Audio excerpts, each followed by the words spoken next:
Récit de chevalerie de Mustapha, Paul, Enzo et Malena. Il était une fois un jeune garçon appelé Lancelot. Et vous ne savez pas, Lancelot, c'est moi. Un beau jour, je décidai d'aller me promener dans les rues. Là, je vis un beau chevalier, et ce personnage me donna envie de lui ressembler. Avec son armure, il m'avait tout de suite attiré. Son épée, son bouclier, brillaient et lui donnaient de l'allure et de la prestance. C'était le jour de Noël, et le roi Arthur, sur son cheval blanc, errait dans les rues. Je l'admirais et lui demandai si je pouvais devenir moi aussi chevalier pour le servir. Je me promenais dans les belles allées du château et je m'imaginais déjà sur mon cheval avec ma tenue pour servir le roi Arthur. Les années se sont écoulées et j'ai travaillé avec ardeur pour devenir chevalier au château. Tous les jours, je m'exerçais durement. J'ai appris à monter à cheval, à me battre et à lutter. Pour devenir chevalier, j'avais respecté les règles nobles de la formation, c'est-à-dire apprendre à manier les armes, monter à cheval, chasser, nager.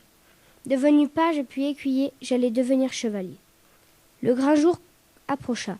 Tout commença la veille par un bain qui purifie le corps.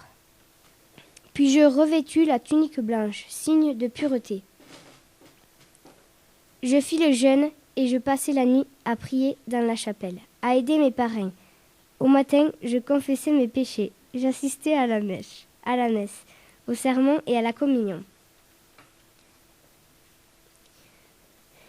Il me posa les questions sur ma raison de vouloir entrer dans la chevalerie. La main sur l'évangile à haute voix. Je prêtai le serment du chevalier. Je reçus la collée, c'est-à-dire les 3 coups de plat de l'épée sur ma joue. Dès le lendemain, on organisa un tournoi entre jeunes chevaliers.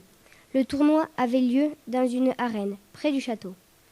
Déjà de nombreuses personnes étaient présentes, seigneurs nobles, et les jeunes demoiselles aux belles tenues et aux magnifiques chapeaux venues admirer les chevaliers.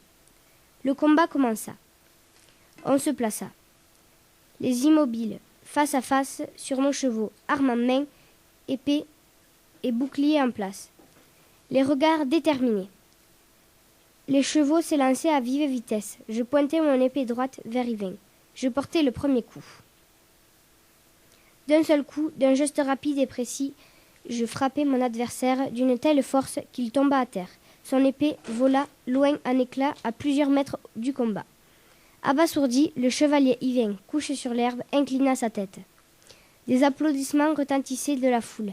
En tant que chevalier loyal, je l'aidai à se relever. Vainqueur, je saluai la foule avec fierté.